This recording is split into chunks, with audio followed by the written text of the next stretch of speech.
And now, live from Pod Cabin in Burbank, California, it's the Allison Rosen is Your New Best Friend show. Tonight, Allison welcomes her guest. He's a rock and roller and merchant of death, tree death, that is. It's Todd Cooper. Tone Zone is back on the tone throne after touring around and hitting things quickly to make drunk people move and yell. I'm her husband, Daniel, saying hop on board the Love Bus and say hello to your new best friend, Allison Rosen. Allison Rosen. Allison Rosen is your new best friend. Allison with her good times never end. Allison Rosen, doing the wavy pencil dance again. Allison's your new best friend. Hello, my little treacle tarts. Welcome to another exciting episode of Allison Rosen is Your New Best Friend. That particular carbohydrate, which does exist, and it is a British dessert that has a crust, and then it has it's like a pie tart thing, and the filling is made with some kind of syrup and breadcrumbs, and it looks delicious, was sent in on Patreon by Kathleen Brakefield. And yes, I am on Patreon. All sorts of fun stuff there. There's bonus episodes of my Patreon podcast called The Friend Zone and more. Go for an annual subscription. You get 2 months free. That's a good deal. Patreon.com/Allison Rosen. I would like to say hello to my guest, Todd Cooper. Hello, welcome back. Hi. Thanks for having me back. I was waiting for the applause. I didn't want to talk over. And there it was. Oh, this is great. Yeah. Wonderful to have you back. So good to be back. Happy New Year. Daniel, hi. Whoa, hi. How's it going? But you did a head fake there. You looked at Tony and then you came my direction. You know why? My head on this show, or maybe always, goes clockwise. Okay. It just does. My intros go clockwise. And so I also have the same confusion when we're ending the show. Oh, it's tough. Yeah. So I had to say, no, self, go left. I went right, left. And it was like whiplash. Right. Are you okay? Wait a minute. Is whiplash forward back like you would in a car, or can it be right, left? I mean, isn't it just anything where you're jerking your neck, maybe? I don't know if there's a... I feel like it can go every which way. Okay. Sure, yeah. All right. I think that's just straight neck damage is where it's Yeah. Our youngest is going to give me whiplash. He has this thing now where if I'm holding him, he'll grab my head. Oh, God. And he's strong. And he will like jerk my head up and then side and side. And he just thinks that's so fun. And it won't be so fun. They just murders his father. They want to feel that they can hurt you. Yeah. It's like Sam's favorite thing is to hurt me a little bit. Yeah. And I'm like, ow. And it makes her laugh so hard if I say ow. It's an abusive relationship. It's not and good. I feel we need, support. Yeah. Elliot's favorite thing to do. And finally, because it was like 0 to like seeing red rage. And I realized that I have to hold in. And I realized like I feel this every time like every morning. I need to just speak up. What it is I'll have my hair. A lot of people with long hair who have little kids will just either cut it off or put it back all the time. And I don't do that. But I'll have my hair forward, like helping him button his shirt or something. And then he'll take my hair and he'll put it in front of my eyes. And to him, it's really fun. It's just like a toy. Yeah. He doesn't realize that he's taking away one of my crucial senses. Oh, it's one of the 5. Yeah. I just was talking to Sarah like last night as like we were falling asleep. I was like, is this a thing that every parent feels, which is rage? Please tell me, hating your children. There's like we all know that it's going to end, and we all know that they're going to age, and we're going to go, oh, I would give anything to be back in that spot, right? The problem is that you're drinking out of a tsunami. You're like, just like, you're like, I just need, like, I'd love some water, and it's just like, have all of it, and then it's gone. Yes. And so you're like, there's no, there are a lot of the day where I'm just like, we finished doing something. She's like, let's do this now. And I'm like, I can't do another. I just did a thing. Yes. I'm not doing another thing. Yeah. Give me a break. Things are my least favorite thing to do. I don't like to do things anymore. It's just like exhausting all the time. And at the same time, I'm like, I know, like 60-year-old me is like, why did you just not get on the floor and do it again and like play more? Literally talking about this last night because putting them to bed is beginning to take forever. It's such a nightmare.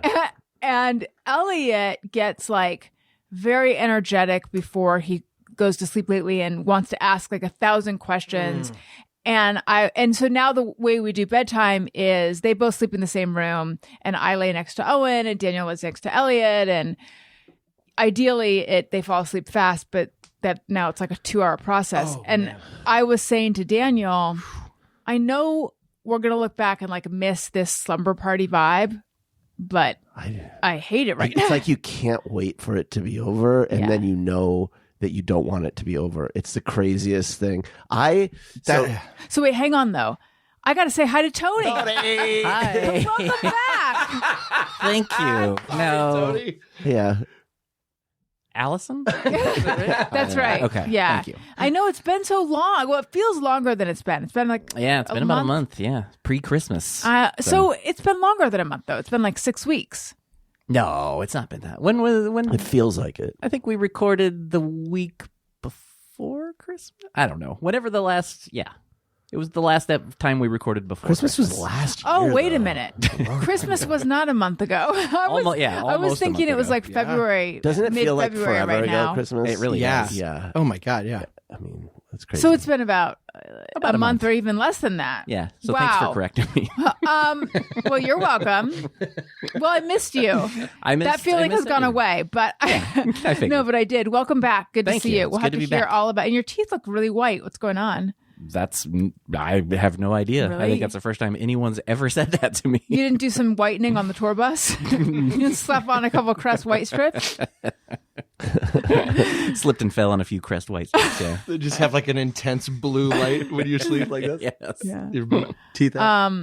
Well, I look forward to hearing about the tour. All right. All right, Daniel. Well, so Apple has these new goggles coming out.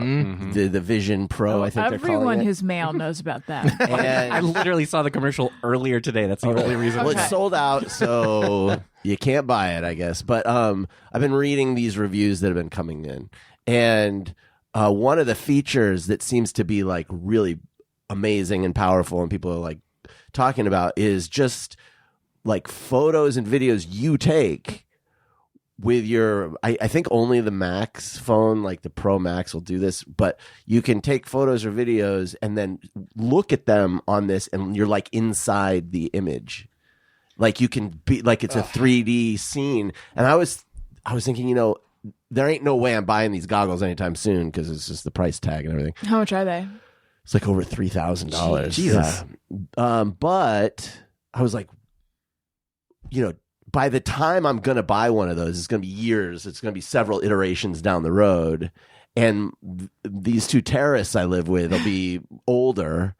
I'm wondering if I shouldn't buy like one of those VR cameras and just start taking videos now with the idea that in the future I can look back and relive those. Because yes, the tsunami, like I can't appreciate any of it now. But if I were to like have something where I could like just take a little sip of it, that might be something valuable in the future.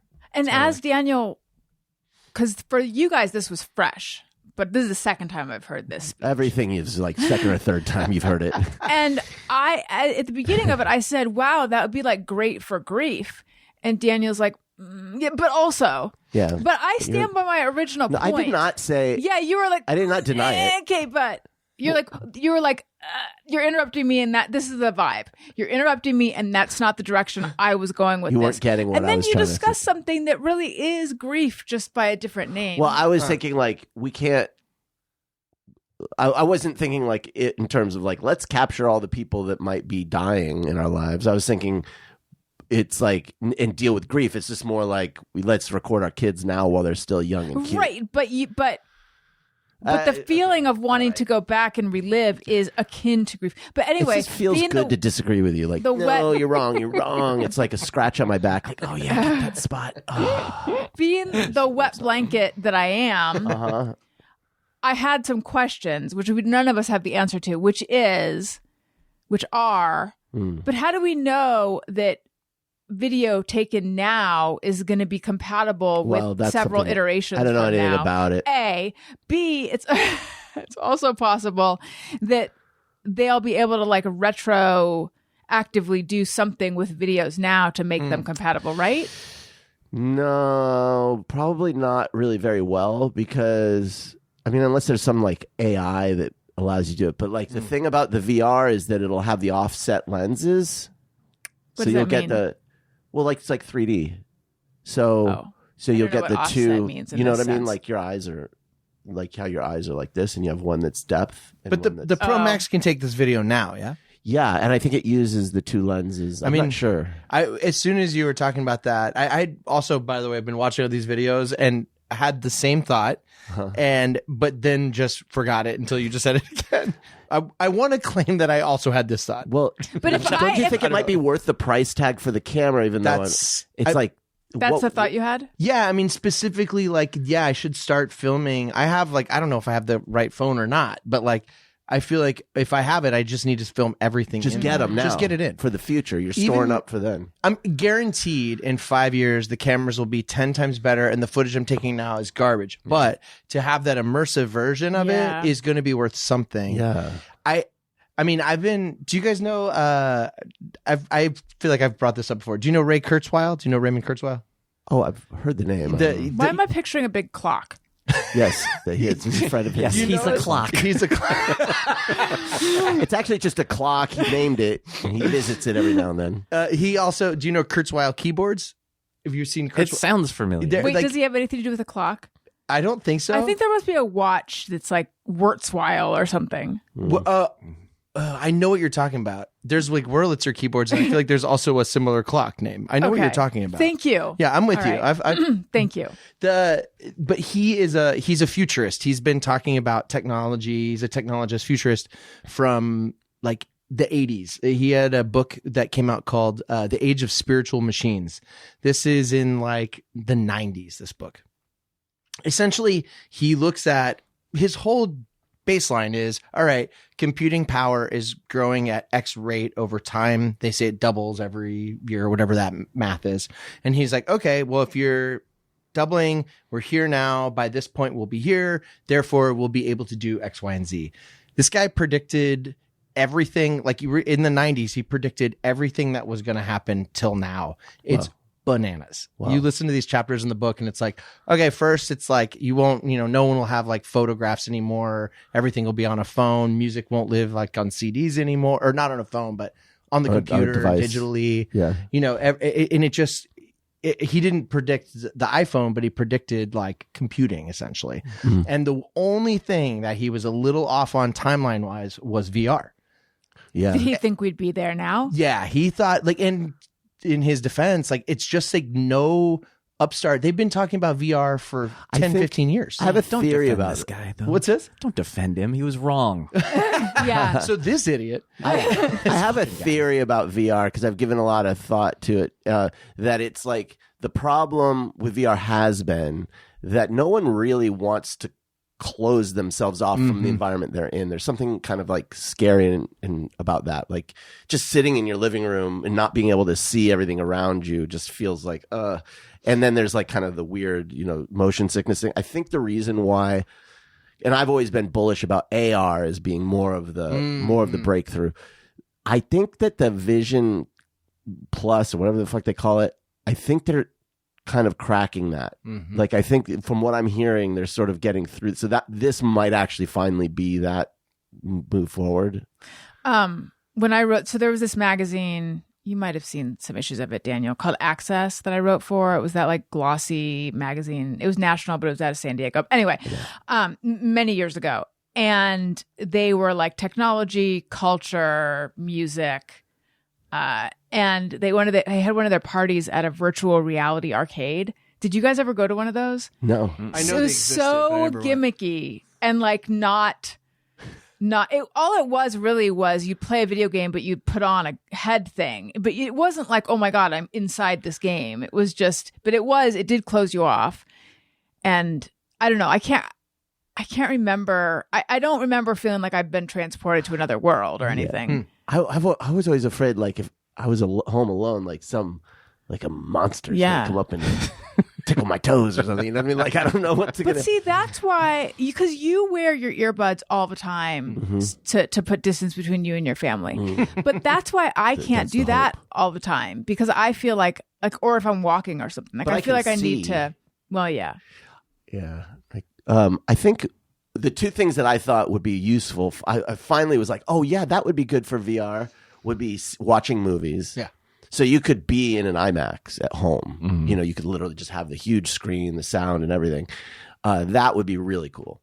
And then I thought, wouldn't it be neat to have like a simulator of outer space, to be like in bed? You could just be like looking around and be like, you know, orbiting Earth or something. And so then I went on I was like, they must have that, and they do. And I watched a YouTube video where it was like the footage of it, and I was like in bed, like looking, and it was fucking terrifying, and I never want to have that experience again. So I was wrong. But the movie thing, absolutely. Like if the price came down, it would almost be worth it just to be able to watch movies in Cinerama, you know, like in your living room. It's pretty remarkable. I mean, I remember when we first moved to LA, like in 2013, I acted in a Greg Benson and his wife were doing. Do you know Greg Benson? I feel like I know that name, He's but I great. also feel like everyone has a name like that. He's a comedian. He's done a bunch of stuff. His wife did. Oh, for Pete's sake, forget it. It doesn't matter. They're great people, but they were doing a video that was like 3D, and they shot with 3D cameras. It was like a big deal. I mean, this was like 10 years ago. Again, like there's no place to look at this stuff. Right. It's just like the technology. No one stepped up to do it. Like Google had Google Lens or those Google glasses that failed. That was like 15 years ago. You know, That was there's that long nothing. ago? Wow. Nothing's like taken, and this is the first foothold of like this could go. Right. And the thing I'm like most excited about is Kurzweil talks about in the book the idea of like putting these on and feeling like you're in the room with somebody. Yeah. And you know, my wife travels all the time, and there's a world where like I would love to be like have them at our house, and she has some, and like my daughter and I wear our glasses and we have dinner with her, and it feels like we're together. You know what I mean? Like that kind of stuff. Like I'm really looking forward to that, and I feel like that's like 5 years. If this goes, I mean, I don't know if those, even if she sends a video that's like, hey, I'm here, and we feel like we're in the room with her. Wait, I have a question. This is going to sound like a dumb question, but how would it be different than FaceTime? It just because it's like full size, like you're putting it into your eyes, so that it feels like full size person. Yeah, you're not seeing anything other than what's on the screen in front of your eyes, basically. So it would be like, it would seem like I'm looking at Yes. Daniel right now, and it would be like a hologram of your wife, just like, Yeah, it would just Well, be. if you're talking about VR, it wouldn't be a hologram. It would be just like a scene, and you would see we're talking about AR. see them. With AR, Augmented it would reality. look. I guess it would be a Oh, right. that would be different. I think we're a ways from that. We're a ways from being able to have any kind of like AR with a person in the room, because that's Yeah. like that would, I don't know how they would even. But do I mean, that. their thing is that they're essentially all the cameras on the front of this thing are like taking video and looking at your space.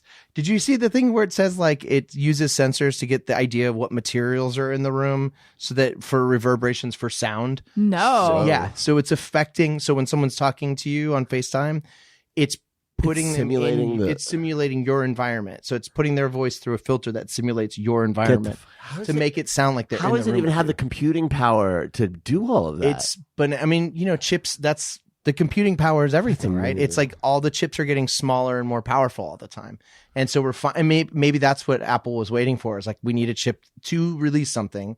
Yeah. We need a chip that does this, this, and this.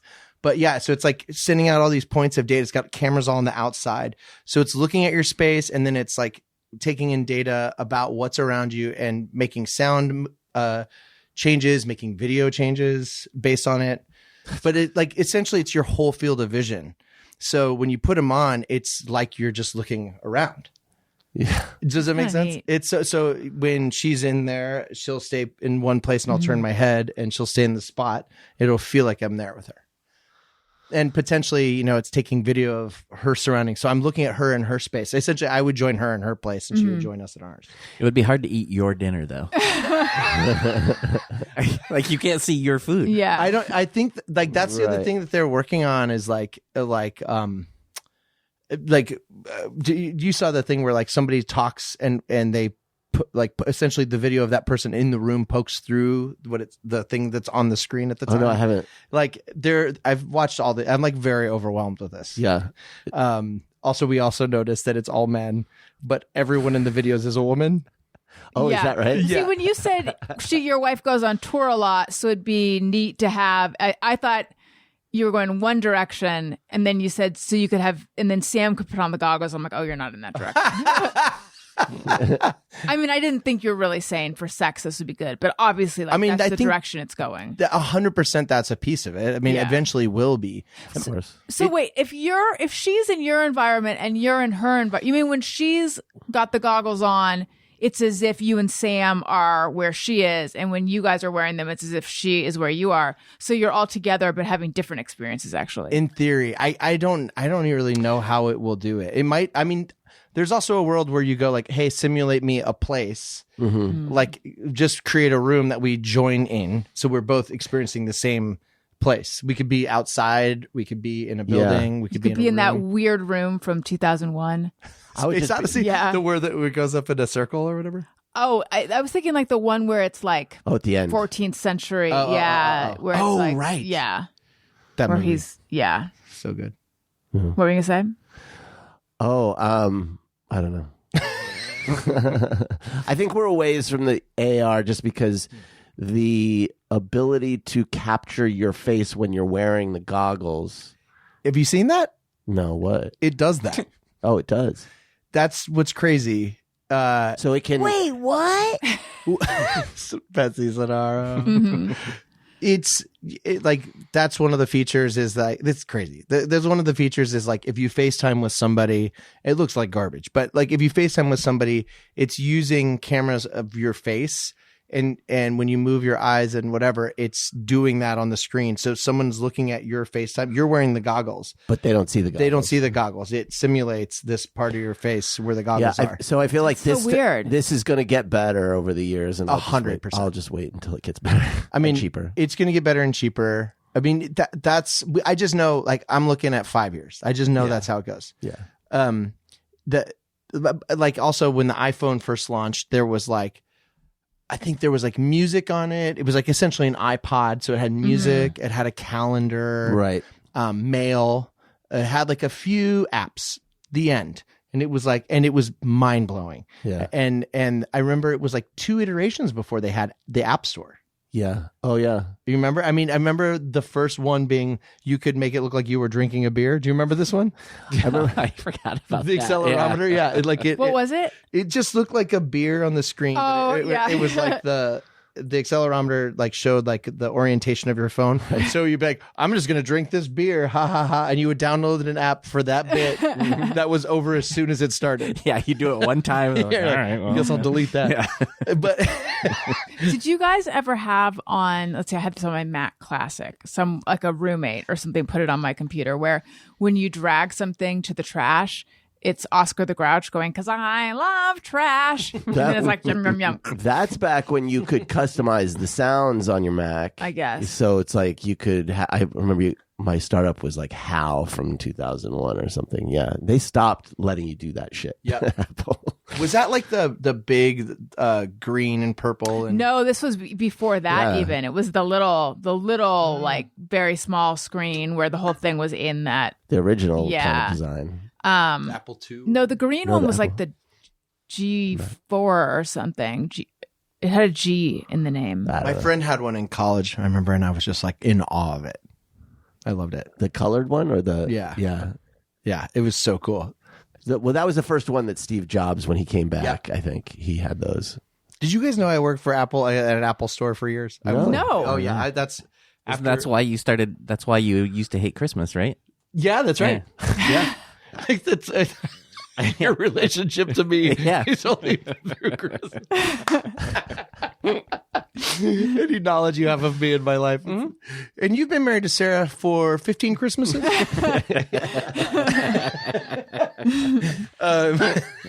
I after Jesus times, I left the church and I didn't know what I was going to do. Or I had gone on tour and then came home and I was like, I didn't know what I was going to do. And I said started working. Apple. I was like, I liked Apple stuff. So I was like, I'll just work part-time. I ended up there 6 years. Were you a genius? I was so interested in it, and then I realized it's like no question the worst job in that store. To be a really? genius. Because Oh, yeah. everyone's like wants. They're it's like unhappy? they're all Everyone's miserable. miserable. They walk in angry, and it was also I was there when it turned from being like everyone was like crazy about Apple and like fans of Apple. Anyone who walked in the store was a fan of Apple. To like pop culture being Apple people who didn't give a shit about the brand. They just wanted their iPod to work. So it was like early adopter shifted to just mass culture. Right. Interesting. And it was awful. So wait, what happened around Christmas? Oh, it just, we had music. playlists, just music playlists of just, Well, and I'm sure probably extremely busy all the time too. Right? oh, it was miserable. Yeah. It was like, it was married. Yeah. So like all of my Christmas songs are married to me being miserable behind a little MacBook Pro where I was checking out a line that went out the Mission Viejo Mall, out of our store and down the hall just to ring up iPods. Wait, I feel is the Mission Viejo Mall, is the parking like terraced? There's like a parking structure. Wonder what you're thinking about. I don't know. I'm really happy we're finally talking about parking structures. Well, we're talking about the mall. Have you noticed that there are no two parking structures that are identical? They're like snowflakes. There are no. Yeah, you can have mirror images of each other. Wait a minute. Is that true? Because I've definitely gone to the wrong parking structure and thought I was in the other one. I am convinced that I feel like every architect reinvents the idea of a parking structure when they create it. Like you would think it's the most standardized thing ever, and it is not. Okay, You're like, Derek, just copy paste. Yeah, it's easy. This It's a one, fucking it'll parking make it easy. structure. And he's like, no, I'm gonna make it nuts. Yeah, this one's gonna have spiral thing that goes like a corkscrew through the middle, and this one's gonna have like the one at the West Side Pavilion. And have you ever been to that mall over on like Pico in West LA? No, I think I know what you're talking about. That parking structure is bananas. Like you go from the street, there's one ramp that goes all the way to the fourth floor, straight to the fourth floor, while another one goes here, and then it's got like a spiral. It is crazy. Yeah. Has anyone had this experience, or just me who doesn't have a good sense of direction at all? I was in a parking structure and I was in my car, I was trying to go down, and I just kept going in a circle, and I couldn't find the down. And I began to despair, like, oh my God, I'm never going to get out of this. It's the same feeling as when you can't find your car and you're like, I'm going to be here at nightfall. But I was like, I'm just going to be going in a circle. And then I don't know what happened. Finally, I went the other way and found it. But yeah, it can be overwhelming. I get those flashes of like, oh, there's no way out of here. yeah, I feel like I get I'm that going to wrinkle in time. when I park at the airport parking, like That in could be LAX, like like that. any of those places are like, Yes. they're just huge 15 stories of parking.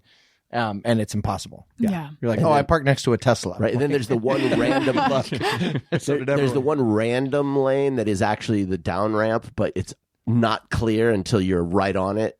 It makes me, the signage in those places is like, we all know, like, just show me really clearly where I'm at. Right. For fuck's sake, paint it on the goddamn street. But then you know what's weird is like my mom never has trouble getting out of a parking structure, never has trouble finding, like it's intuitive to her. And it's the opposite. It's outuitive to me. Do you think she designed all this? I think maybe that what's happening? would answer some questions. Okay.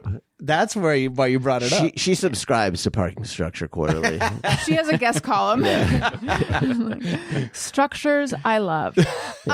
Okay, so Todd and I were texting yesterday. Tony, don't get jealous, but we had a text exchange. Okay. And I was saying that we were considering taking the kids to the Natural History Museum. Mm-hmm. But the truth is, I didn't really feel like it because I was feeling extremely lazy. And I was hesitant to even... I know, it's hard to imagine, right? I was hesitant to tell Todd because I'm like, this guy works with wood. He owns a wood store. He probably is like, gotta make hay while the sun shines or whatever. And he's probably like, never wants to just take a load off. But then it turned out I was very wrong because he said his default is to want to just be lazy and stay in. Oh yeah. Did you know this about him? Is he lying?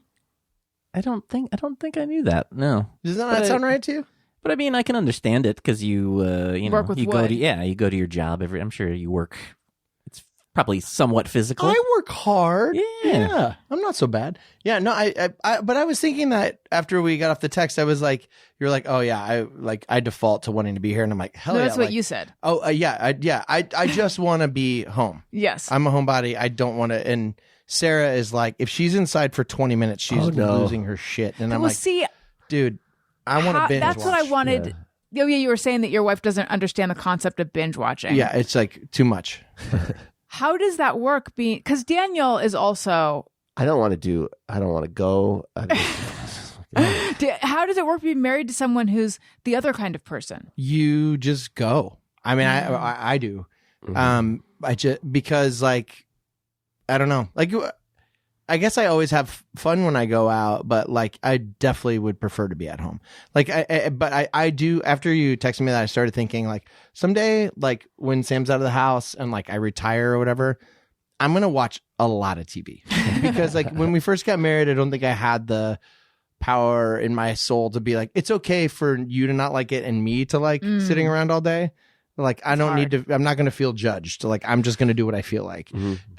Before I was like, I can't like have her think I'm worthless. So, but yeah, now I can't wait to someday retire and just watch a lot of television. Yeah. So is she a true extrovert? No, that's the other thing. She just wants to go be in nature. Oh, that's a whole different type of person. Yeah, nightmare.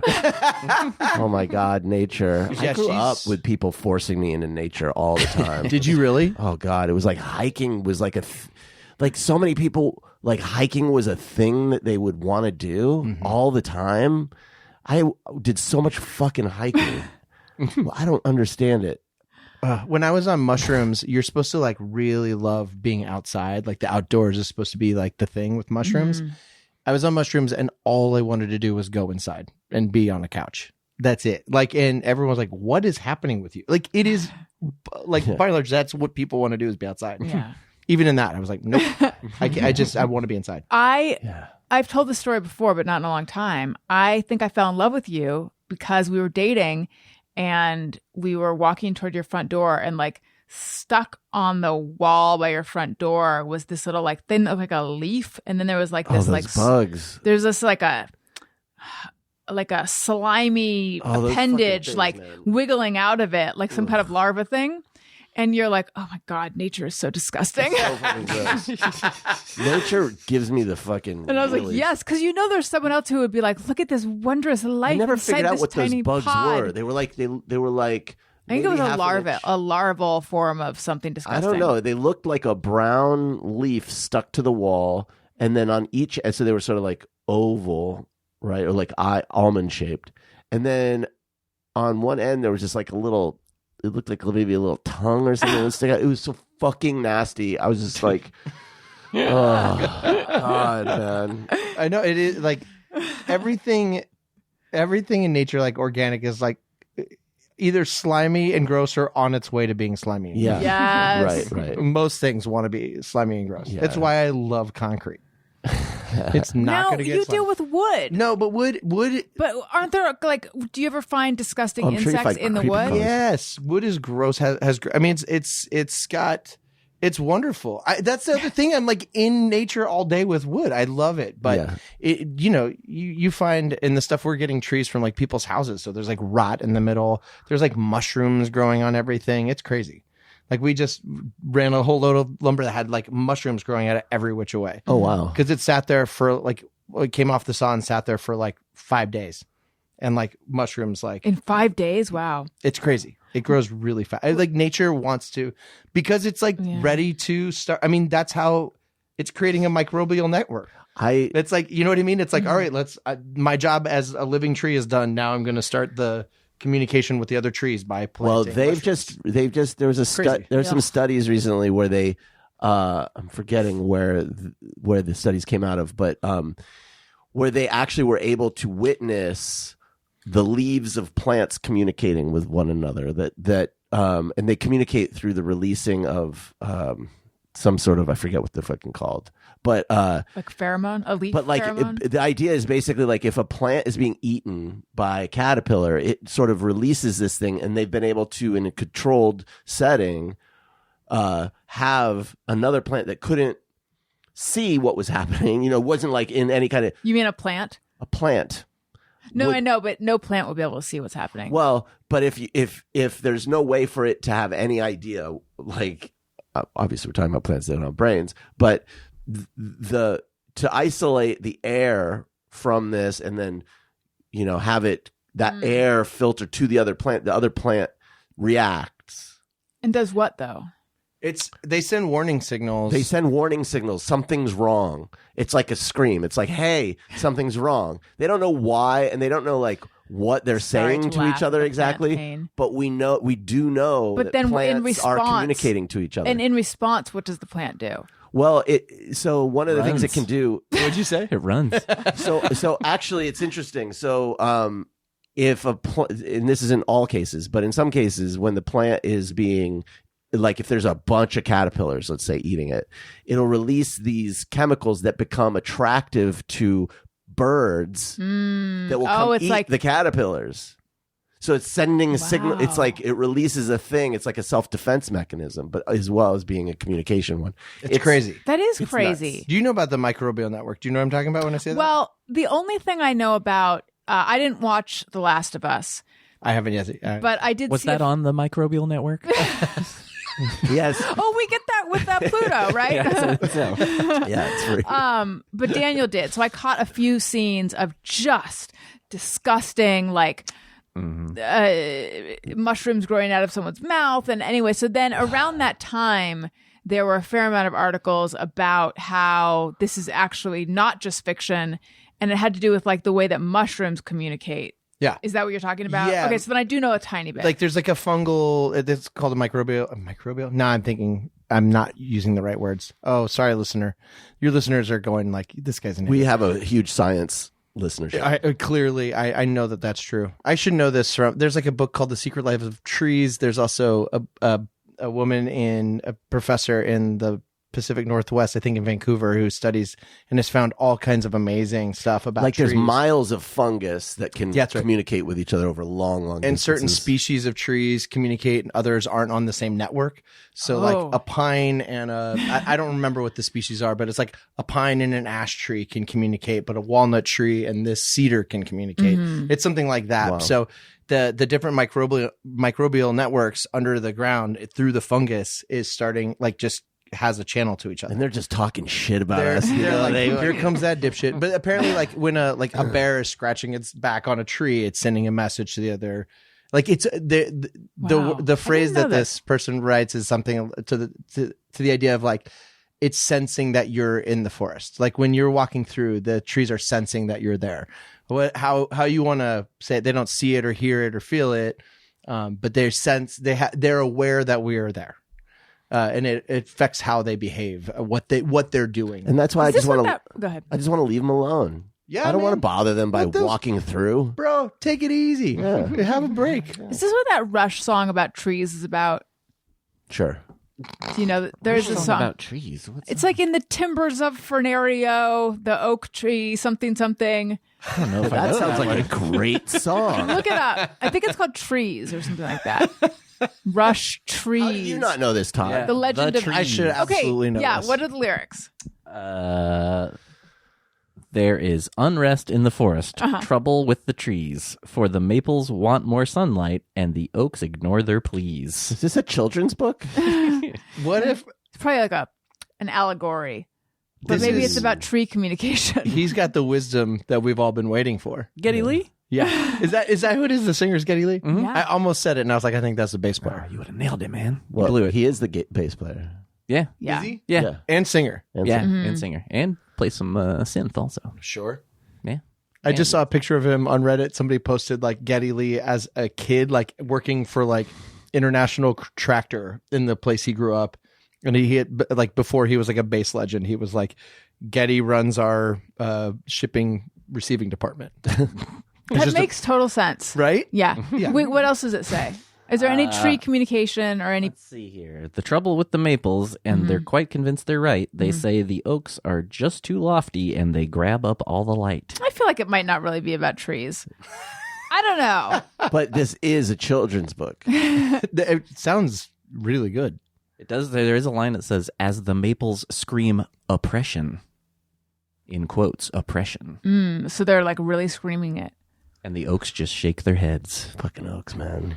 I don't know what Getty's getting at. Smash the oakiarchy. They say the oaks are just too greedy. We will make them give us light. Oh, there's going to be a revolution. Ooh, it ends with, "Now there's no more oak oppression, for they passed a noble law, and the trees are all kept equal by hatchet, axe, and saw." What? Is this about communism? What? That's I can't get my head around what he's getting at. I mean, it's probably about communism. Or just the tall poppy thing, maybe.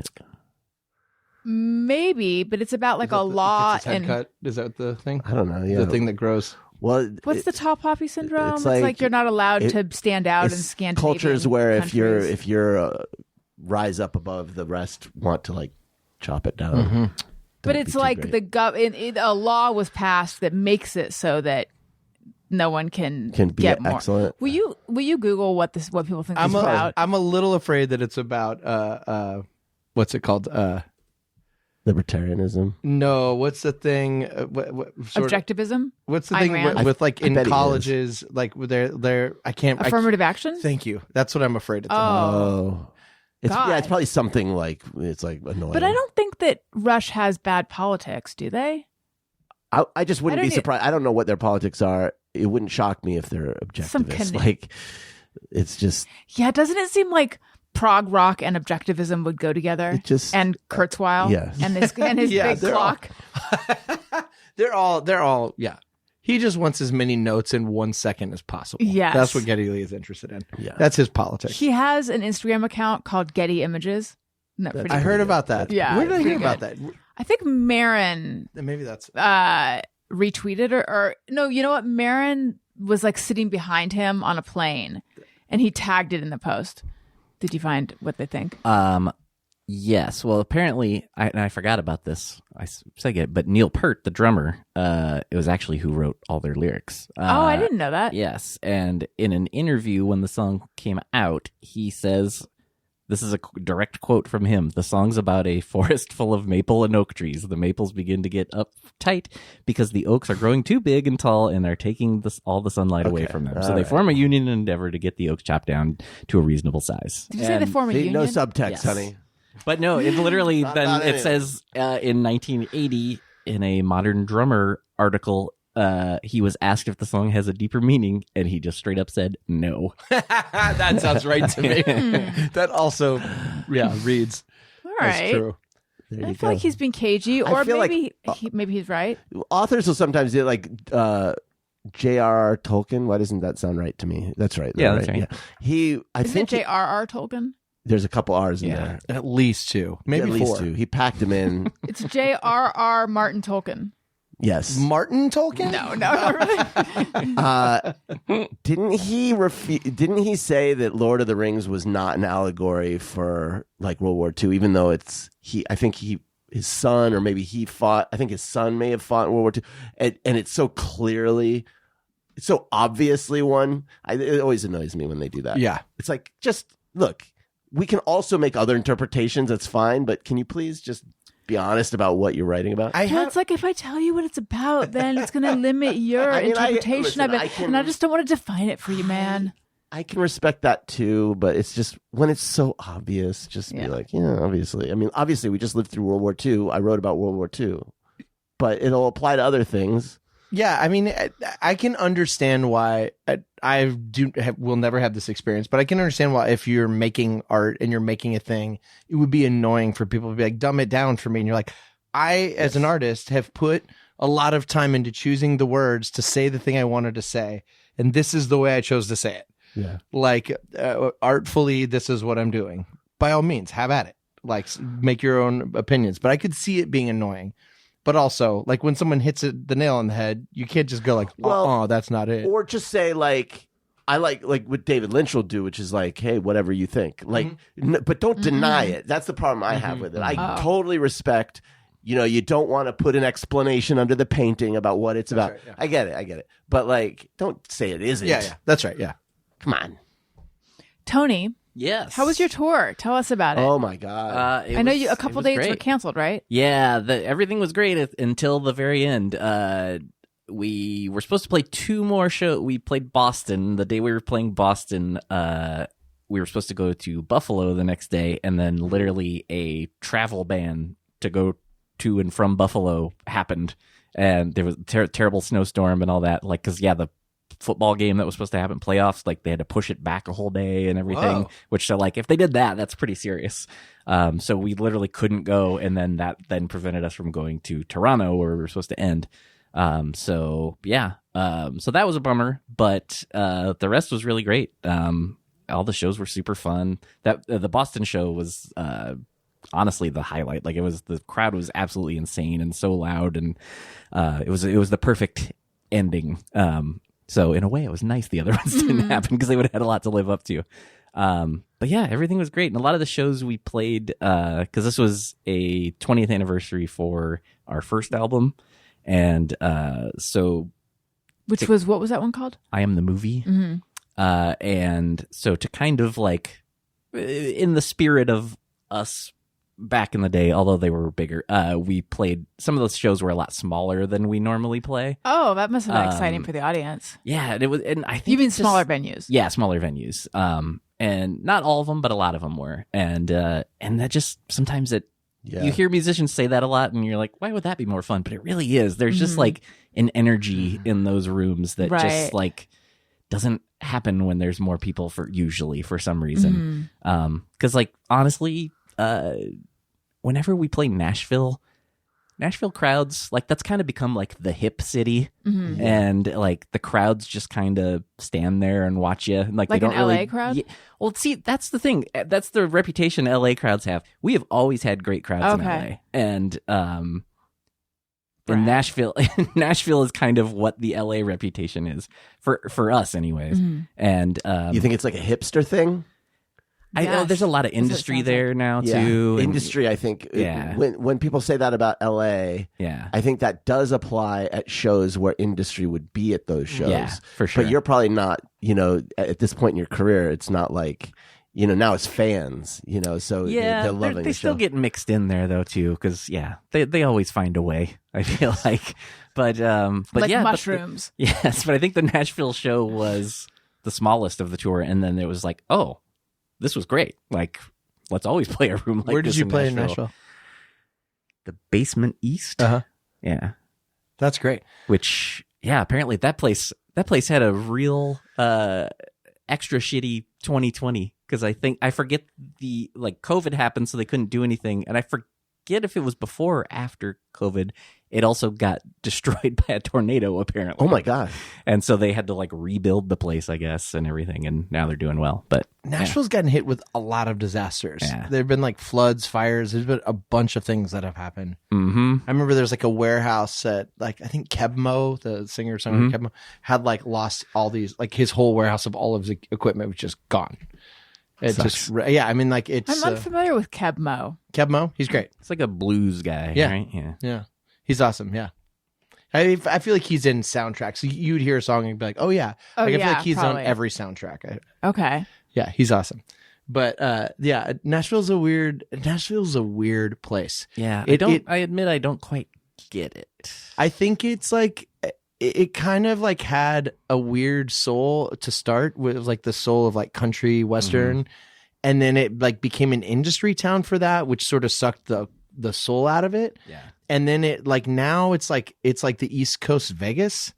Oh, really? Yeah. Like how? Like, it's like where if you live in like Georgia I see. or anywhere around, like It's if where you're you going go to a bachelor party or whatever, you go Like lots of bars and yeah. It's got like, and it's specifically that kind of like, we're all going to like dress the same and Right. drink ourselves stupid. It's interesting. I have noticed a lot of people that like our doctor at the fertility clinic, I follow her on Instagram, and like she went there with some girlfriends, and like it does seem like a lot of people are going there just for like a weekend Just to away or party. whatever, or like they're having some business thing is going there. I remember on the episode that Dalton was on when you were not here, Tony, he was talking about how Nashville has changed, and it's just there's so many people there now. Yep. Yeah, it became like the new hot spot.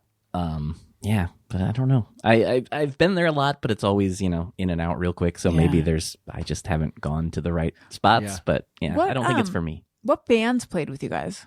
It was a band called the Gully Boys. Really? Yeah, and it's a two theys in the band and two girls. But yeah. Did they tour with you, or do you get different groups each? They were on the whole tour, and then there was a couple of other shows where there was a third band, but most of the nights were just two bands. Which Wow, I loved. awesome. Yeah, That's 'Cause, great. yeah. No local. like I said, there was like a couple of shows we there was a third, but most of them were just two That's bands. crazy. Yeah, and it's great. Were fans like, why are they playing a small, like, did they know that you guys were going to be doing small venues and with only one other band usually? Like, I wonder if they were like, what's going on? I don't know. Nobody asked about it that I'm aware of, but I mean, I'm sure most of them probably live around that area and would know the venue, so Right, they probably right. knew what they were getting into. Although, actually, you say that about people going to Nashville. Our meet and greet that we did in Nashville, there were multiple people that came up to me that day. They were like, "Oh, yeah, we flew here from Orlando or whatever." It's like and, it's like a real thing. yeah, That like when Nickel Creek they were going to do their first shows back at the Ryman, like after all these years. They booked these 3 shows, and then Chris and the band lost his voice, and they had to and it was bad. Like he was on, they canceled the tour, and like he was like, Oh wow. yeah, it was gnarly, but he got it all back and everything. But it was like a big deal. Like people flew in from all over the place to Nashville. mm-hmm. It's like people go to Nashville. I don't know. It's a travel city. It's like a weekend destination spot. Yeah. It's very strange. How does it compare to Memphis? I've only been to Memphis once ever, and it was for a day, so I really didn't see much. Memphis has like a real art culture there. I feel like Memphis has, in my mind, it's more bluesy. yeah. It's got a more of a soulful, Mhm. but I don't really know it. It's definitely got like I know just from friends who have been around over there, like it's got like a deep like art community, like and like really great artists there.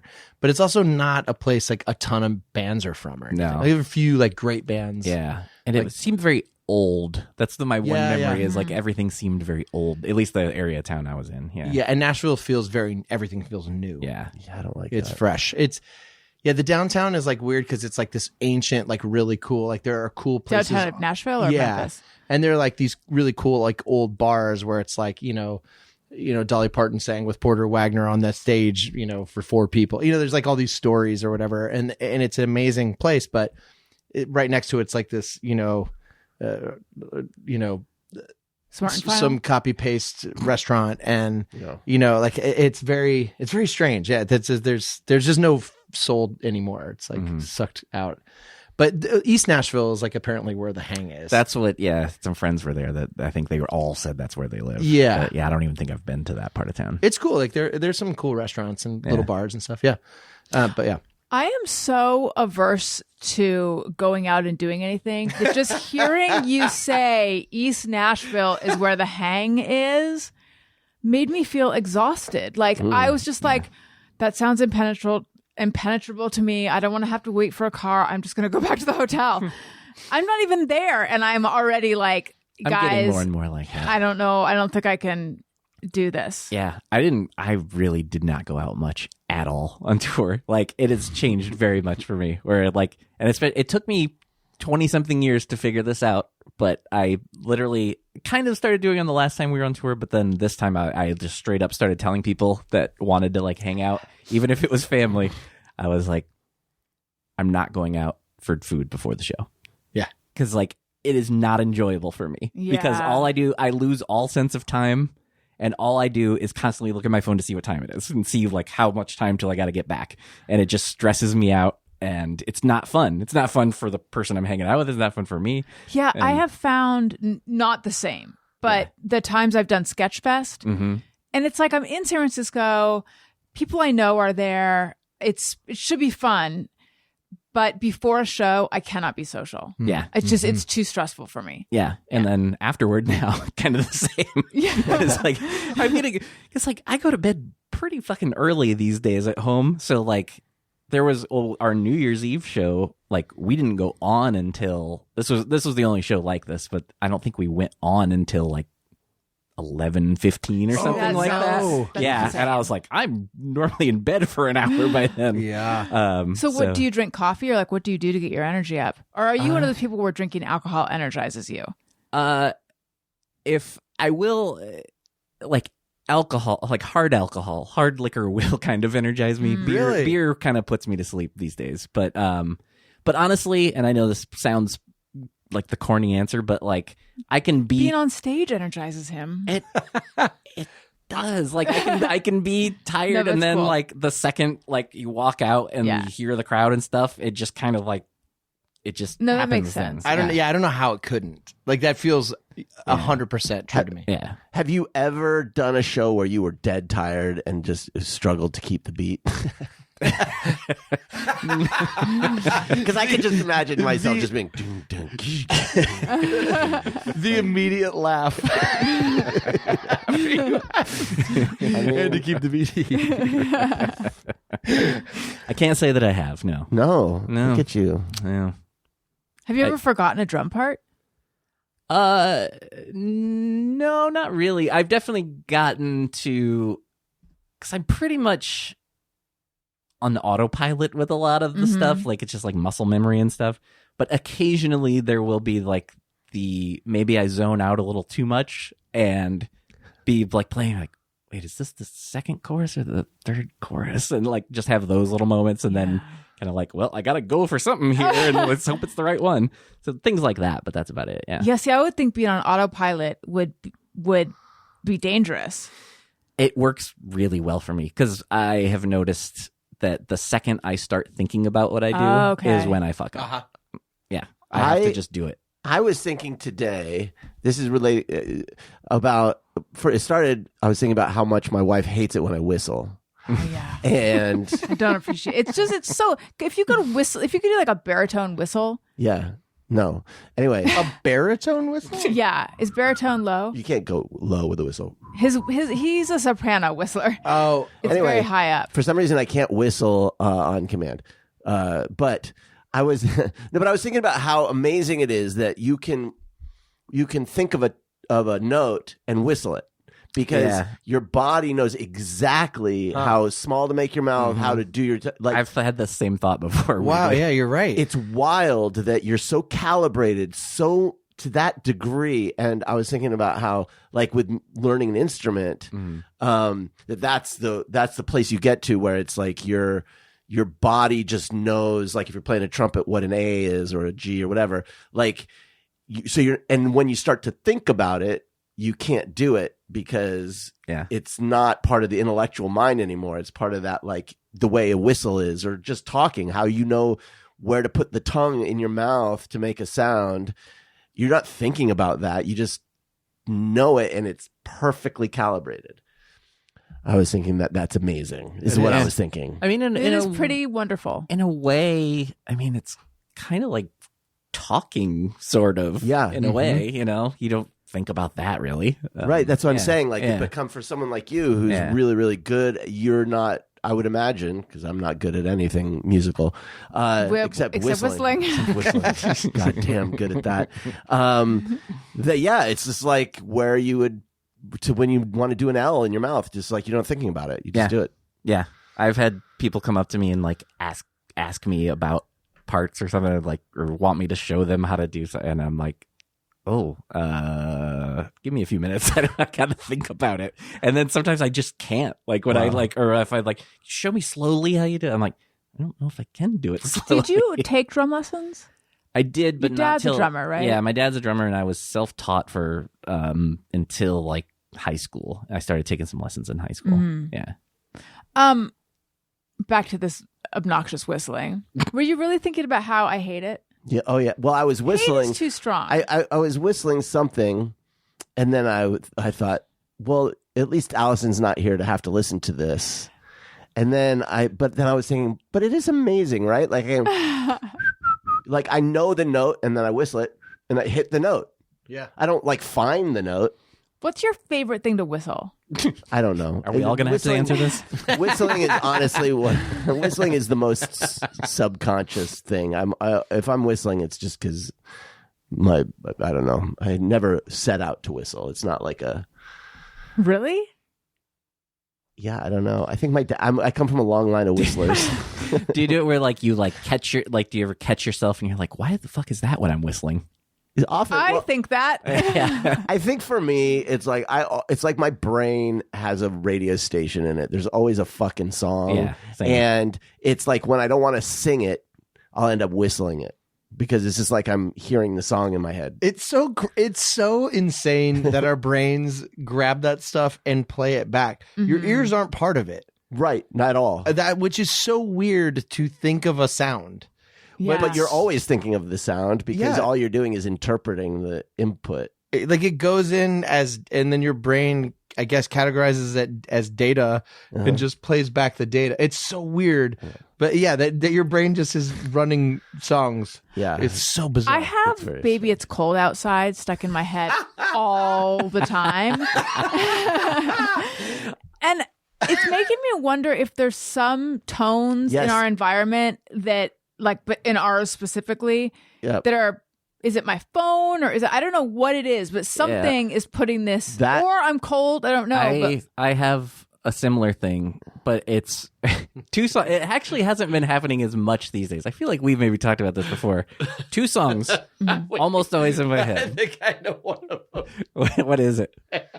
Oh, I'm looking forward to this because there was a specific one that was in my head like 20 years ago, nonstop. Yeah. Shit, I know the song. It's making me crazy. I can't pull it. It's not Barracuda. It's No, but it is a female singer. yes. It's shit. Let's see if he can do it.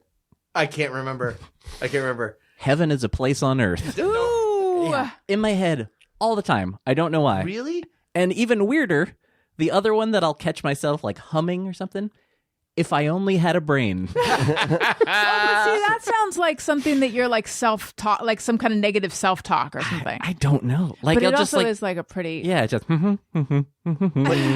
yeah. Oh, that part. Baby, yeah. it's cold. That's it, and that's where mine would go. And what about heaven is a place on earth? What's the part you just ooh baby? Do you know what that's worth? Yeah. And So- you hit the right note I mean, probably. based on our past experience. I had Nothing's Gonna Stop Us Now. Mm-hmm. Starship. From Mannequin 2 on the move. yes. Oh, was it Mannequin 2? I thought it was Mannequin 1. You know what's all right? This shit is weird. I have this like I swear I like make things happen. Like because literally, Okay. well, no, like I'll talk about something or think about something, and then like the next day or later that day, it happens. Like this exact conversation right now about whether it was in Mannequin or Mannequin 2. Me and Flo had yesterday, I think. Wow. That's so weird. Yes. And what did you guys decide? We didn't actually look because I'm pretty certain it's Mannequin 2. I feel like if this is the universe telling you, you have to look it up. Yeah. Otherwise, tomorrow it's coming up again. By the way, Nothing's Gonna Stop Us Now. Is that what you said the name is? Mhm, yeah. Do you know what song I have in my head when you say that, Tony? That I thought it was? Nothing's gonna stop us now. Do do do do Oh, do do do do. At the end of Perfect Strangers. That's what I thought the song was, and then I was like, nope, that's definitely the theme No. song to Perfect Strangers. Yeah, I have to apologize to you and Flo. It is from Mannequin. Wow. I thought it was Mannequin. How does 2. it go? And we can build this dream forever, Oh, yeah. standing strong forever. Nothing's gonna stop us now. And if the world falls under nowhere, we'll. Did you know? So you know all the words. I'm not sure I do actually, but I know many of them. I would recommend. I find my brain loops songs I don't know the words to. Oh, maybe I need to. What if I read it and then it's done? This one, I'm it not might be plagued. solving it. I'm not plagued by that one anymore. But that one would be like, anytime there was silence, that song would pop into my head. It was like my brain's default setting for years and years and years. And I remember telling coworkers about this at the OC Weekly. And so then my friend Rich would sing, "We Built the City on Rock and Roll." And I'm like, I'm not gonna let him know that's the wrong one. Yeah. So on this note of kind of multiple things we're talking about, of humming songs and not knowing why I was, earlier today, I caught myself multiple times humming that 90s song, the I love you always forever. Oh, God. I don't know Yeah. why. Oh, Nothing. I didn't hear it. It just I feel like came I've heard that one recently. into my head. And then when I was driving here today, You heard it. no, but I was listening to Never Not Funny. And they were doing this thing where they were reading old Billboard charts, and the year they did was 1997, and the first fucking song they mention is that song. That's so. Whose is that? That was the question that I had earlier, and it's a name I did not remember. It's like Kelly something. Kapowski. Yes, Kelly Kapowski. That's This stuff's been happening all the time to me. I feel like it's getting that kind of stuff. I am getting more and more convinced that the universe is just it's nothing. Like we can just do whatever the fuck we feel like and make it happen. I'm like more and more like people who I know that just go out and grab the world and make it do the thing are fine. Like they do. Like people who are like, I'm gonna do X, Y, and Z. There's like almost I know this sounds. It's almost like they're not working hard at it. You know what I'm saying? Like sometimes you're like, well, they worked really hard and got there. I'm thinking of like people who like I just know who like are in bands that are like known commodity bands or whatever, and I've known them since they weren't in those bands.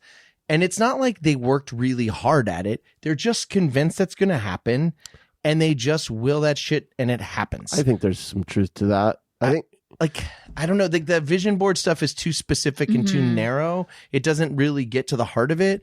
But there's something about like there are no fucking rules. Yeah. Like we all are playing by these rules that like we assume are there, and that shit's not real. And the more we just go like, I'm doing the thing is this is what I'm gonna do, and it happens. It happens regularly. I feel like. I think people respond to people who believe something's true. The Like, if you certainty. just- They want to Certainty, to belief in certainty. yourself. Like if you just believe in yourself, like so much of like artists of whatever media who are successful, the common thing is often just they just believe in themselves and they believe that their art is really good and people respond accordingly. It doesn't always mean that it is the best. Like, there's so many artists who are great, but they just have that, they don't really believe in themselves and people kind of sense that or something. But if you just like in film, like so many directors I know or I've known who've become really successful who aren't talented, but just thought they were the God's gift. Like people love that. They love giving money to those people. They love supporting those people. Always. And in personal life, they're a nightmare. But when it's like an art project or something, it's like those are the people that they move things forward. And so in that sense, it's like just the blind. That's why a narcissist or someone is going to excel because they don't have that like doubt.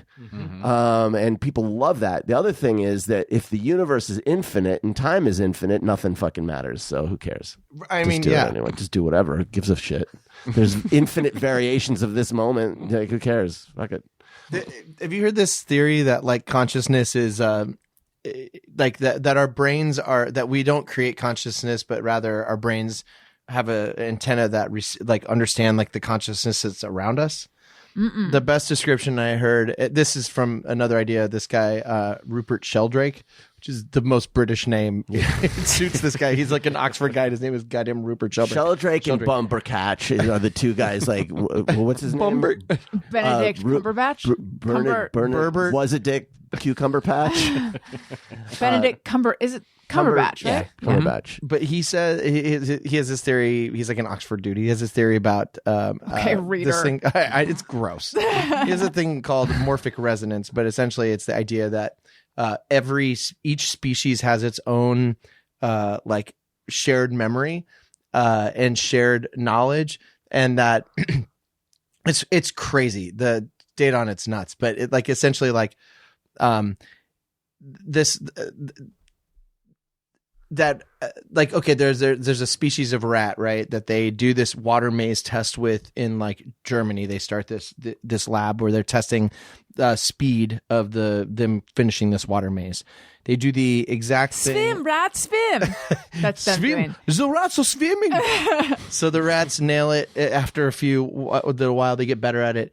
They do the same test a few months later after the rats have gotten faster in Australia.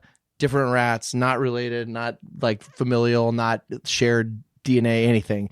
And those rats are faster than the ones when they started. Oh, yeah. Sort And of then they like when the test somewhere person like else. broke the 4-minute mile and then a bunch of people were able to do it. Except that people explain as like, oh, once you understand it breaks your mental block, but there's not like and the rats don't have He's They saying might. knowledge of. He's saying that it's just like a shared knowledge that we're all kind of tapping into a shared memory. Like memory isn't stored in our heads. Memory is stored outside. That's so So- like, in like a cloud. Essentially, yeah. I mean, essentially that like, I mean, I don't know. He's like, the description he uses is that he's like, you can go like, well, this part of the brain, if you damage it, you don't have memories. And he's like, well, I can hit a TV with a hammer and it won't display the signal that was coming through the TV, but the signal that was coming through the TV the TV didn't create that content. It's just displaying that content. And so our brains kind of operate in the same way. But like this shared consciousness thing is like, I think about it a lot, that this idea that we're like, there's like a river of consciousness that we're all just sort of floating in and grabbing our antennas from the same stream. Well, it's interesting because in some ways, of course, that is true. Like, everyone, rolls over, sits up, walks. All of that is like a shared knowledge. Yeah. Although, whether it's like inside the baby to do that or like it's hard to parse, but. I mean, I think it's true that, I mean, and not to get too into it, but like, I think that's all fundamentally true, that we are all part of the same, like, it's like, I think of it like there's a fabric and we're all just like little, you pinch some here, you pinch some here, but we're all connected. And so whether that's quantum field or whatever it is, but here's the thing that trips me out. We have, scientists have been able to detect, and I think just within the last year, gravitational waves. I think this happened before, like in when looking at like neutron stars colliding. We've been able to detect those gravitational waves, but the idea is that there are these waves that are created from events far off in outer space, right? Billions of light years away. Those waves reach us, and we can create these things that will actually physically detect those waves. And you think about that, like, well, but how could there be a wave if there's no medium for it to travel through? You can't have a wave in an actual void. So the wave is waving something. The gravity is a wave through a medium. What is it? And they think, I think they like, it's whatever space, like space-time, quantum field, whatever it is, but we're connected by that to the furthest star in the furthest galaxy. Like, that just trips me the fuck out. I mean, yeah, what is it like? There's so much of the universe that's like an unknown, like mass that they're just like, it's like X, they don't know what that is, right? And you're like, oh, that could be that, or it could be part of that. Like, there's a lot of I mean, the whole thing with like the UAPs now, they're talking about like what are UAPs? UFOs or whatever, that they just had like, they spoke to Congress about it. And yes, this thing spotted off the coast or whatever. But like the idea that somehow, because these things just appear and then disappear like right away, and they're like, how is that possible? And there's talk of like, well, if there's such a thing as a gravitational wave, is it that they're like piercing through one, essentially time traveling by piercing through one side of the gravitational wave and out the other somehow? I mean, it's like, it's all like wacky science. It's not science, but like just people riffing about it. But yeah, the consciousness thing, like when we talk about like songs that are just floating around, or like things happen 3 or 4 times. It happens all the time. And it's like, okay, there are such thing as coincidence, and that's possible. But like repeatedly like that. Yeah. It's just like, what? Don't you interpret it as good luck, don't you? That's just personally, if I find myself having a lot of those kinds of moments, I interpret it as me being on the right path. Oh, interesting. Like things, I am doing things correctly. This is a signal from, whatever, the universe, that I'm like on that path. that So I'm supposed to be fucking on. killing it. This Yeah. is resonating Well, you are. with the. Yeah. Like the universe resonates with you, right? As you Do you feel like you're in a good place? I am feeling pretty good right now, actually. Yeah. I'm gonna hang out with Tony. I know. I'm gonna, About fucking time. bro, catch some of that consciousness. Let's do podcast Palz product picks. Podcast Palz product picks. Thank you. Todd, do you have one? Everyone loved your recommendation of the like portable And they immediately air went on thing. sale. It's like Amazon they? heard you. Yeah. Oh, thank God. What do I want? Now I have to make something up. So I have one. You ready? Yeah. Okay, so years ago, when you go to clean your stainless steel in your kitchen and you have all the products and nothing works on that shit, it's just like fingerprints on it. It never goes away. There's a stuff, I don't understand what it is, called e-cloth. E-cloth. E-cloth. They're just rags. It's nothing magic. I can't figure out why it works, but you don't need like cleaner or anything. A little bit of water, and it takes everything off of stainless. Wow. It works on glass mirrors. I use it you don't need, like I said, you don't need Windex or anything. You just rub it down and it takes everything off like crystal clear. I use it on my glasses. Allison's brain is pinging all Do you over the remember when I place. went insane over trying to get the streaks off the mirror? Yeah, I was like insane over which thing?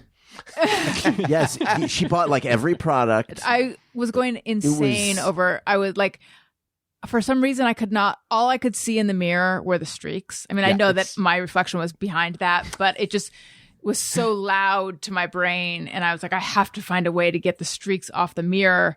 And I went nuts for a little while. I almost brought one. I have like a package. I almost brought one to share with you, to give to you so you could try it, but I forgot. I might have one in my backpack. I'll look before I leave. But yeah, it's Ben and Julie, Ben Blacker, Julie Lancashire recommended it years ago, and I've used it all the time. What was the circumstance that caused them to recommend this? I think our house was filthy. No, I think I just was like, oh man, your stainless looks clean. She's like, I have a thing. Wow, e-cloth. We got to get some of these, Daniel. Tony, do you have something? Sure. It was a Christmas present that I got. It's very simple. I don't know the brand. I assume you can just get whatever, but I suck at sleeping. And Flo got me a white noise machine. Ooh. And it's been really great. Like, I'm shocked at how much it's actually helping me. So yeah, short and sweet there. What Like I said, kind is- I don't know. I don't know the brand. But Describe what it looks like. it's just like a little white box, and it's got Is it several circular? buttons on it. Oh, no. it's Got like buttons. Okay. Yeah. Yeah, I would say make sure if you are interested in something, because there's timers you can hit, but there's also like an infinity mode or whatever, so you can just leave it on, and that's what I do. And yeah, it's been great. That sounds great. I think iPhones may have a setting that allows Yeah, you to do that too, but- I sometimes had was doing it, trying it on my phone, like find like because you can find like white noise on YouTube or whatever. No, I And- think it's a setting. Oh, really? Yeah, I think it's like a hidden in accessibility or something. Oh, really? You can do white noise, Here's the problem with that, if I may. but you got to keep it charged all night. Yeah, You that's got the to, and thing. you got to turn it up. Yeah, And then if you have your alarm set, it is going to blast you. yeah. Yeah. And when I was doing it on YouTube, I would pull it up and I would just turn my phone upside down and leave it there.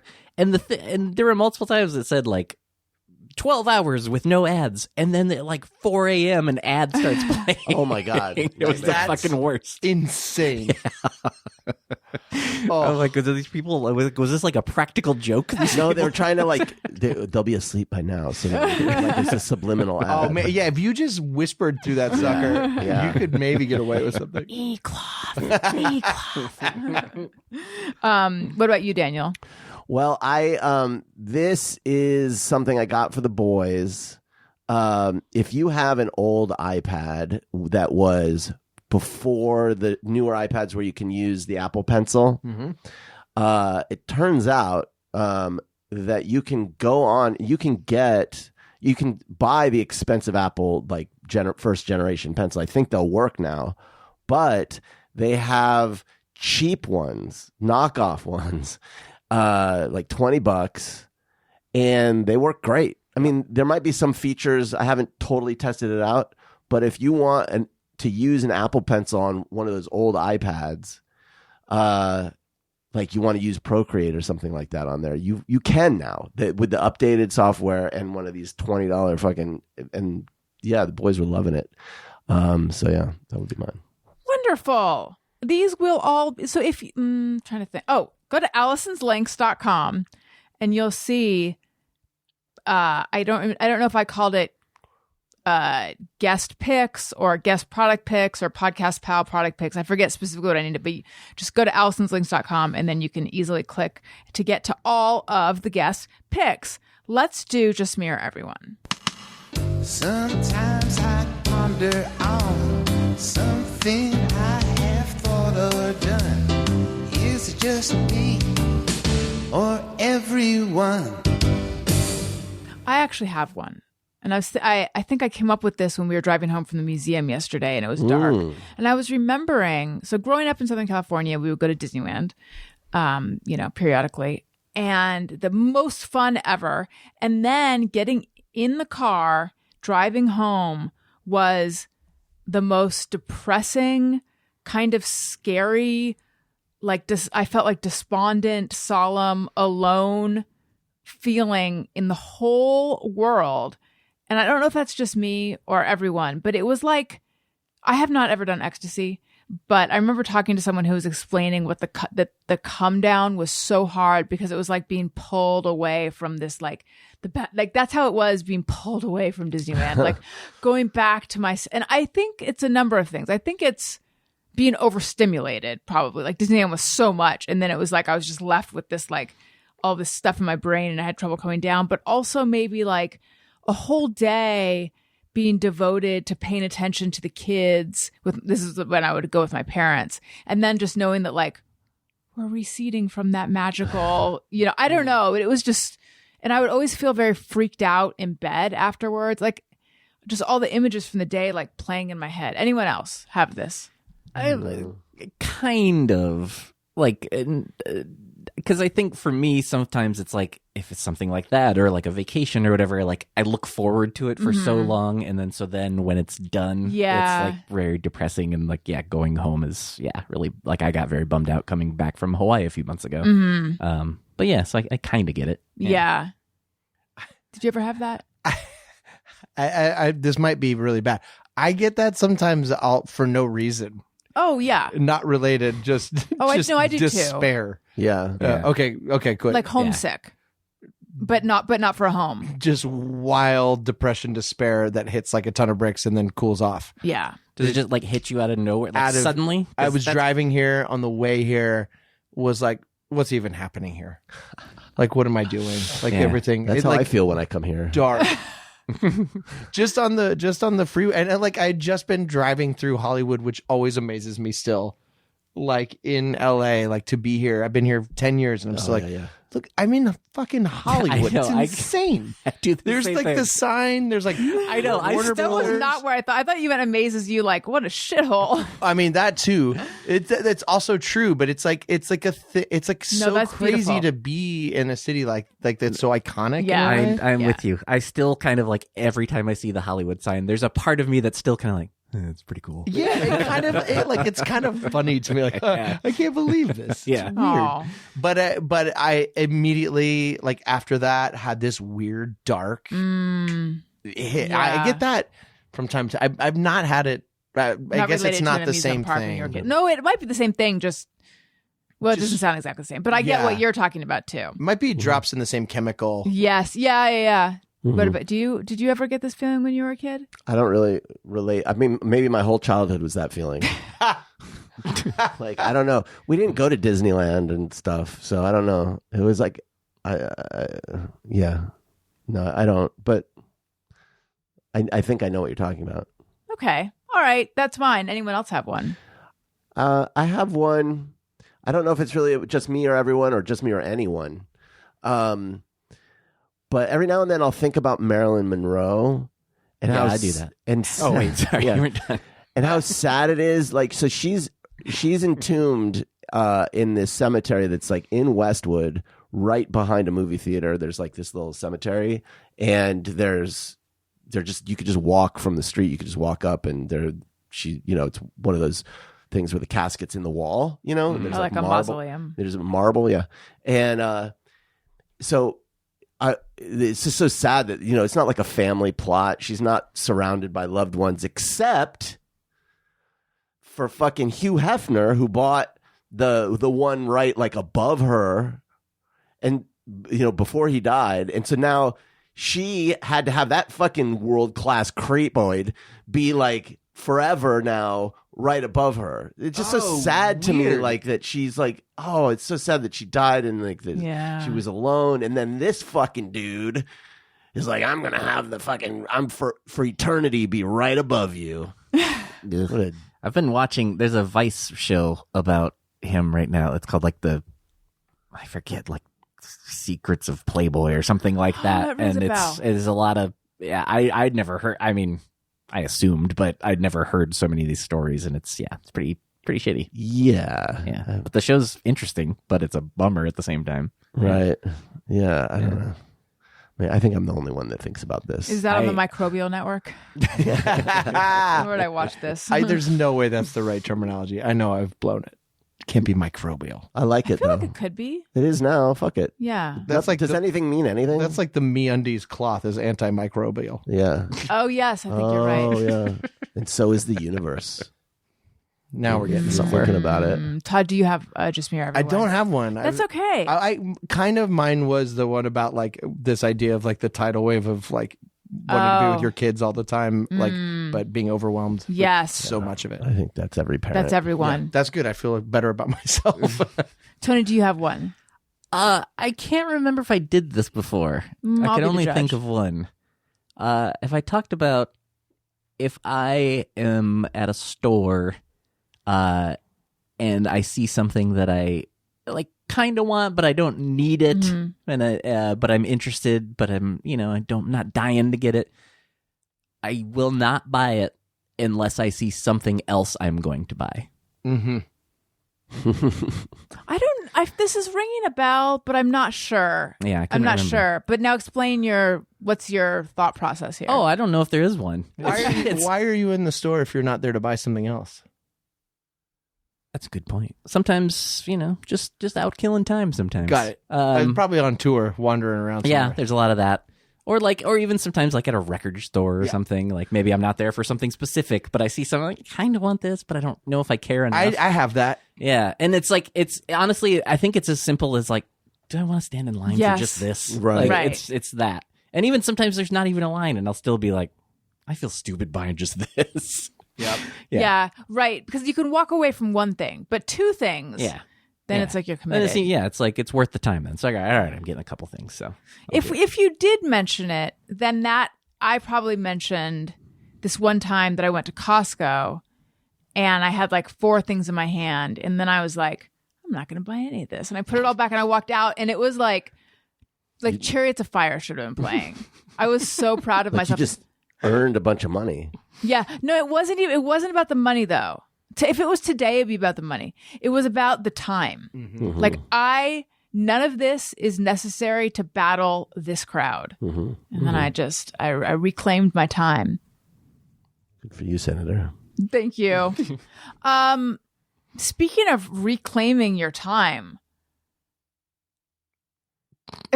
Well, if I had sold it like the people Todd's talking about, like the Machiavellian psychopaths who just decide they're going to do what they want because nothing means anything, then I could have made that work. But I was trying to really drill down and think, how is what I'm going to tell you about, i.e. Patreon, about reclaiming your time?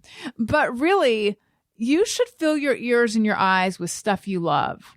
And by that, I mean Patreon. And also my Substack. And also, this is my pitch to you guys, the listeners. I don't know if you've noticed, That was the first segue I did. My job as queen of segues, I've become a bit rusty. And you know why? Because I do not have a lot of ads right now. Perhaps you've noticed it's just been so much content without the constant interruption of exciting, interesting ads. And that is because there's been a bit of a downturn industry-wide. I have to believe it's industry-wide or else I will feel terrible about myself. Yeah, it is, except that then I'll talk to people who are like, oh, really? I haven't noticed. And I'm like, get out of my face. Not people. And it is industry-wide. Yes. There might be like one or two that are somehow bucking the trend, but the advertising thing is hitting everybody. Mm-hmm. Yeah, it's rough. It is rough. As I said on the Monday show with Daniel, for the first time, this show has truly turned into a labor of love.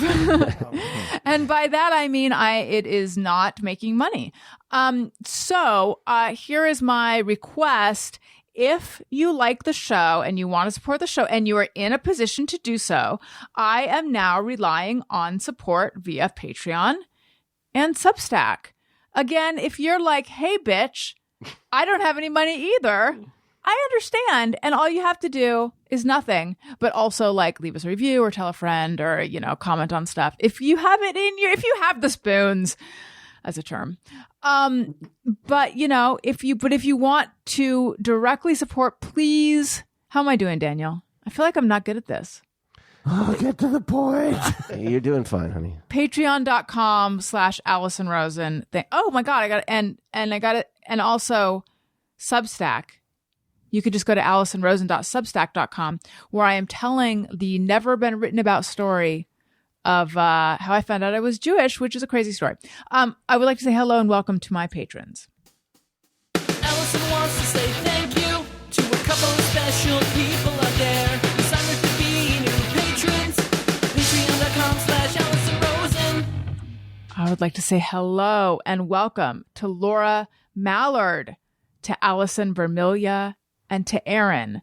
Welcome. You guys are killing it. I love you. Thank you. Well, this has been delightful, everyone. Thank you so much. Todd, where might we find you?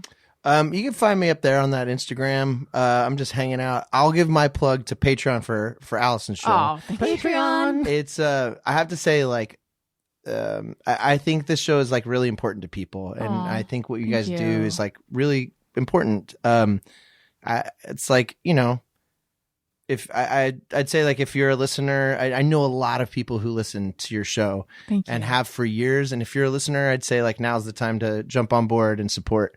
So anyway, I'll send my plug there. Thank you. But don't you have an album coming out soon or something? There's the an last EP. time you Yeah, oh, yeah, mention that. There's a God Collider EP. If you like hardcore, you got a big, deep hardcore death metal following. Yeah. I mean, I might. There's someone in our lives who's recently has dived deep into death metal. We'll turn him on to God Collider. Oh. And we will. But also, I have never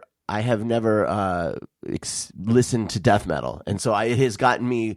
Whenever there's something like that where I go, okay, I need to know about this. I'll find you some music. I'll send you a playlist. Yeah, do. Yeah, there's some good stuff out there these days. Because I was like, I think I listened to some old, like I looked it up and it was like some 80s originator of it, and it was like, but that just sounds like 80s metal to me. And is Pantera death metal? They're like just like a metal band. Okay. Yeah. I want to hear the good new stuff. There's like a lot of it's so crazy. It was like a dying, so to speak,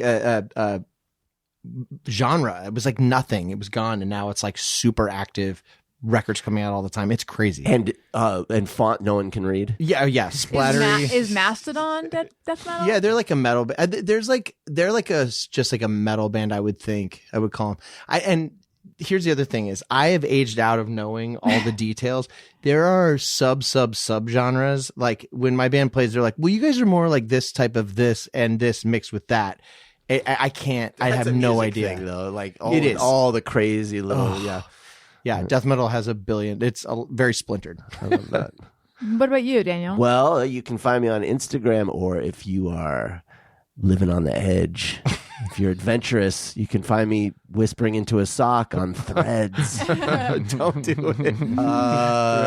And I don't know. Yeah, like I just joined Letterboxd recently. Don't have much on there. Follow me on there. Maybe I'll write about movies and other things. Duolingo. I'm learning Japanese, baby. Like, find me there. I don't know how you would, but do it. If there's a social element, it makes no sense. I follow you on Venmo. I love your. Oh, Venmo. This is the best stuff. Yes. I can't believe we didn't talk about Astrid. Did we talk about Astrid on the last? No. I don't think we did. Okay, we got to talk about Astrid next time. Astrid is Daniel's arch nemesis. She is number one and he's number two, except sometimes he's number one. There's weekly competitions on Duolingo, and it got intense. He set a special alarm yesterday so that he could try to. I thought I had. I don't want to spoil it. I thought I had the best strategy. Maybe I did. Maybe I didn't. Astrid, if you're out there,